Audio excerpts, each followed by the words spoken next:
Bien-aimés frères et sœurs, vous connaîtrez la vérité et la vérité vous affranchira. Ça, c'est pas moi qui le dis, c'est la Bible qui le dit. Mais moi, je vous dis mieux. Vous connaîtrez la vérité historique, notamment celle de vos ancêtres kémites, et vous aurez une vision globale de ce que c'est que la vraie souveraineté politique. J'ajoute, vous reviendrez à la spiritualité africaine ancestrale et vous comprendrez les enjeux de l'indépendance économique. Et pour terminer, vous accepterez votre identité culturelle kémite et vous obtiendrez deux choses. La première, c'est la paix. La seconde, c'est le développement, à une condition. L'unité de toute l'Afrique noire, l'unité de tous les Noirs du monde entier.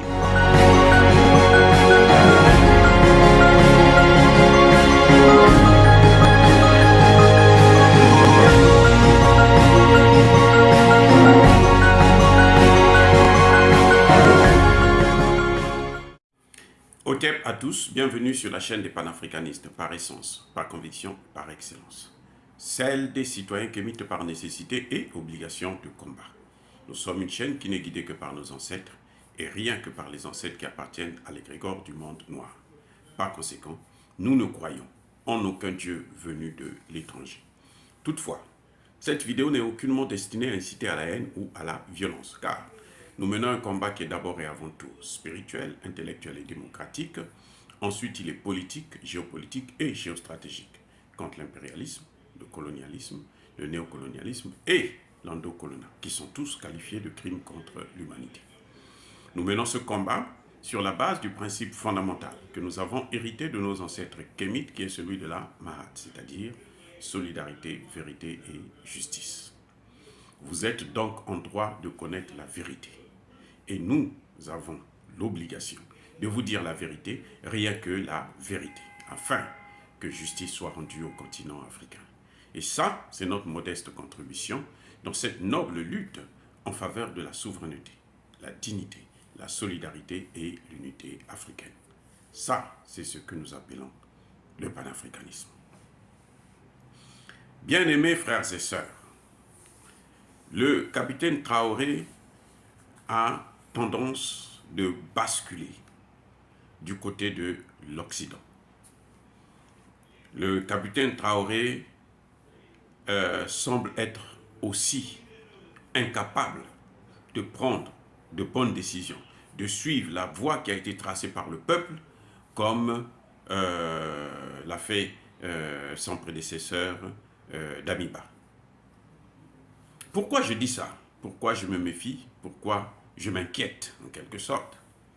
Eh bien, c'est parce que monsieur a rencontré le représentant, la représentante des États-Unis au Burkina Faso. Et vous savez ce qu'il a dit à la dame? Monsieur lui dit que le Burkina Faso ne fera jamais venir Wagner dans ce pays. Que lui, il ne va jamais faire venir Wagner dans ce pays.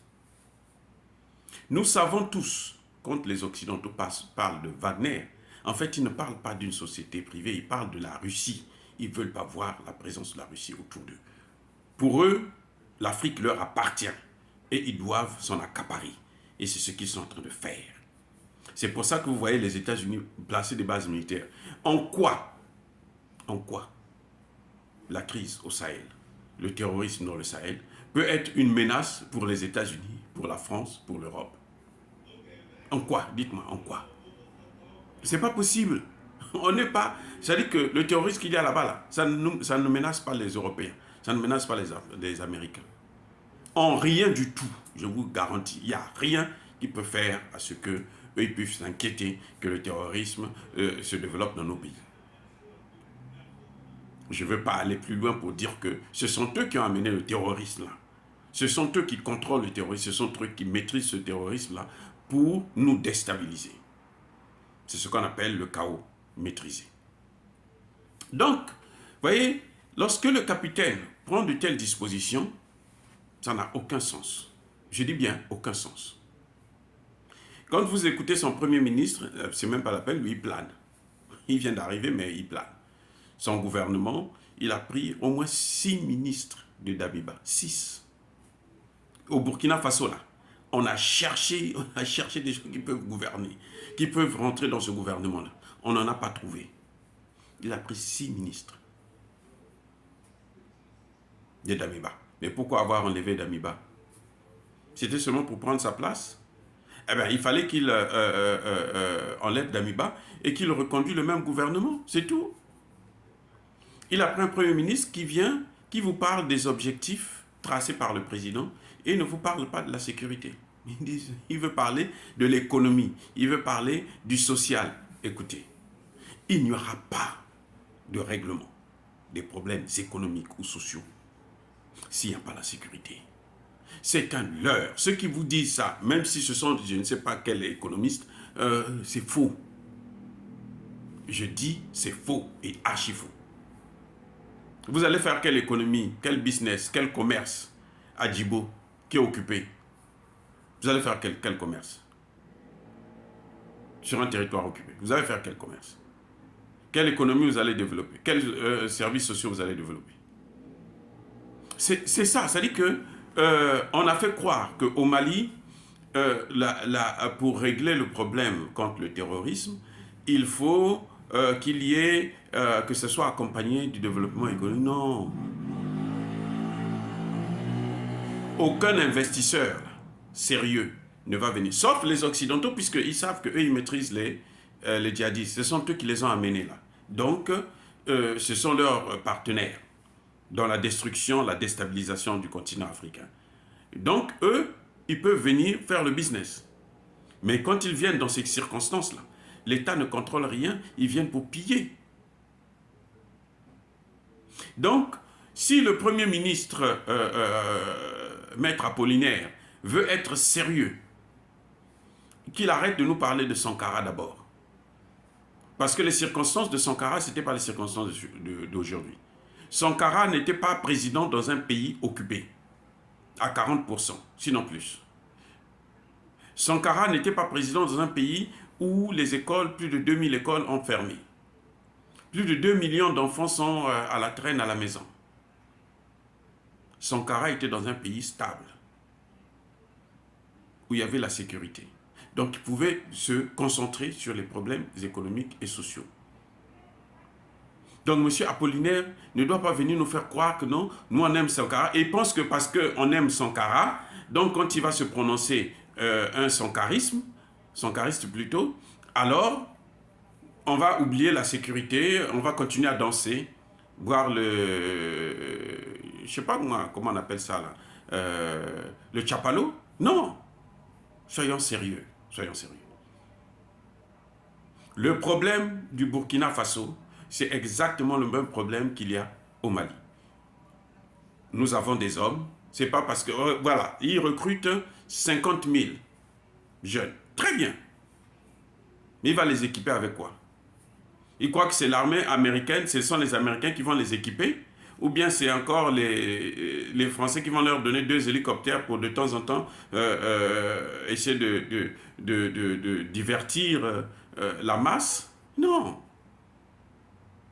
Aujourd'hui, ce qu'il y a à faire, c'est mettre le paquet dans l'achat d'armes. Voilà. Et pour faire la différence, puisque aujourd'hui, on voit que les djihadistes ont même des drones. Ils ont utilisé ça au Mali. C'est donné par les Occidentaux, qui se plaignent que l'Iran a donné des drones à la Russie. Bref, aujourd'hui, il faut acheter des armes. Et il faut acheter des armes chez les ennemis des Occidentaux. Aussi simple que ça. Si vous voulez, parce que les Occidentaux arment déjà les terroristes, donc vous devez prendre des armes de l'autre côté. C'est pour ça que Tshisekedi a du mal au Congo démocratique là, à venir à bout des M23. Parce que lui compte sur les Occidentaux pour l'aider, pour acheter des armes. Et ces gens-là, quand ils vous vendent des armes, soit ce sont des armes qui ne fonctionnent pas bien, soit c'est parce qu'eux, ils mettent le paquet de l'autre côté. Ils ne peuvent pas vous donner les mêmes armes, sinon il y aura la même force. Donc que le capitaine cesse de nous prendre pour des idiots. Hein? Voilà. Si il veut jouer avec la jeunesse, là, tant mieux. Mais avec nous, là, il ne peut pas jouer. Non. Qu'il arrête de nous prendre pour des idiots. Nous, on veut qu'il aille voir la Russie pour qu'il achète des armes sophistiqué, dernier cri pour mener la guerre aux terroristes. C'est tout. Au lieu de nous faire des petits discours, sourire avec les Occidentaux et autres, non. Ça veut dire quoi? Le Premier ministre parle, il fait tout un discours, il ne parle pas de la sécurité, il parle de le bien-être, l'économie. On va se mettre au travail. Qui va se mettre au travail? On a besoin des armes. Et les armes, là, le seul partenaire sérieux dans le domaine d'armement, c'est la Russie, jusqu'à preuve de contraire. L'Amérique n'a pas le droit de venir donner des leçons au Burkina Faso, parce que ce sont eux qui ont détruit le Burkina Faso, qui ont déstabilisé la région. Ce sont eux. Ils n'ont aucun droit de venir s'imposer sous prétexte qu'ils vont... Mais les intimidations, là, Monsieur Traoré, vous n'avez pas peur, vous ne devez pas avoir peur de ça. Vous êtes un soldat, prouvez-nous que vous êtes un soldat. Qu'on ne peut pas vous influencer avec des théories, non, parce que, ou bien on va venir vous donner 1 milliard, vous prêter 1 milliard. Non. Vous savez, ce que vous ne comprenez pas, l'Ukraine, là, les armes qu'on est en train de lui donner, là, l'argent qu'on est en train de lui donner, là, c'est pas cadeau, hein. Parce que nous, ici, nous travaillons, et c'est notre argent qu'on prend pour l'envoyer là-bas. Ce n'est pas cadeau. C'est une dette qu'il va rembourser avec des intérêts. Je répète, parce que vous n'avez pas encore bien compris. L'argent qu'on est en train de donner, actuellement, il a plus de 60 milliards de dollars. Ce qu'on est en train de lui donner là, c'est une dette. Les armes qu'on est en train d'envoyer là, c'est une dette. Ah oui, c'est clair. Donc, le Burkina Faso ne devrait plus se contenter encore de ces théories. On en a assez parlé. On en a assez parlé. Le Burkina Faso a fui, il n'a pas voté, ni pour ni contre. Il a fui carrément, il ne s'est pas présenté au vote. Très bien.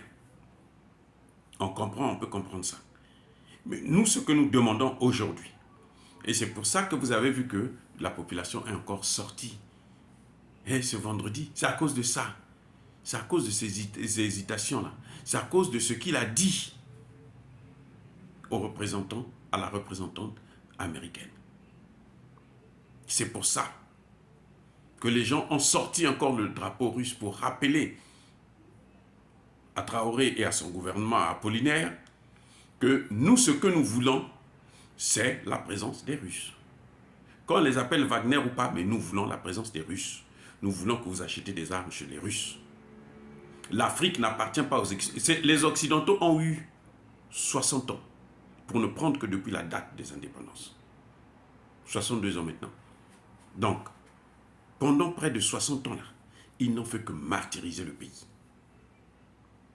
Et qui ne se leurrent pas, hein. Ils ne sont pas là-bas pour venir blaguer. Regardez ce qu'ils sont en train de faire en Haïti. Maintenant, ils veulent mettre en place une autre mission pour carrément coloniser le pays. Il y a des gens qui disent qu'ils vont même rattacher Haïti à la République dominicaine. On va donner ça aux Hispaniques. Ça va être une province, la République dominicaine. Vous vous rendez compte à quel point ce sont les Américains, les Canadiens et les Français. Donc, Traoré, qu'il ne joue pas, arrêtez de jouer. Arrêtez de jouer avec l'Afrique. Arrêtez de jouer avec ce continent. Vous portez l'arme, vous êtes président, vous avez le pouvoir, mais vous n'êtes rien devant le grand Dieu qui a créé cette Afrique, ce continent-là. Et nous sommes à une nouvelle ère, l'ère du Verseau. Ce n'est plus l'ère du Poisson, où c'était la force qui devrait primer. Nous sommes à une nouvelle ère. Et que ce soit les complices des Occidentaux, que ce soit les Occidentaux eux-mêmes, s'ils continuent à vouloir détruire l'Afrique, ils payeront ça cher. Dire cela, c'est inciter à la haine ou à la violence, non. Ya Bacolère V, Ya Malembe. Je persiste et je signe. Soyez bénis par le Dieu des Kémites. Et que tous ceux qui persécutent les Africains, et notamment les panafricanistes, tous ceux qui pillent et déstabilisent le continent africain, qu'ils puissent être foudroyés, qu'ils puissent être écrasés, qu'ils puissent être punis, qu'ils puissent être maudits par le Dieu des Kémites et par nos ancêtres angélisés. Je dis et j'assume. Eux, ils marchent par la foi et non par la vue. Mais moi, je vous conseille vivement de marcher par la connaissance scientifique et historique, notamment celle de nos ancêtres kémites, par les 5 sens et par l'intelligence. À vous, Abia.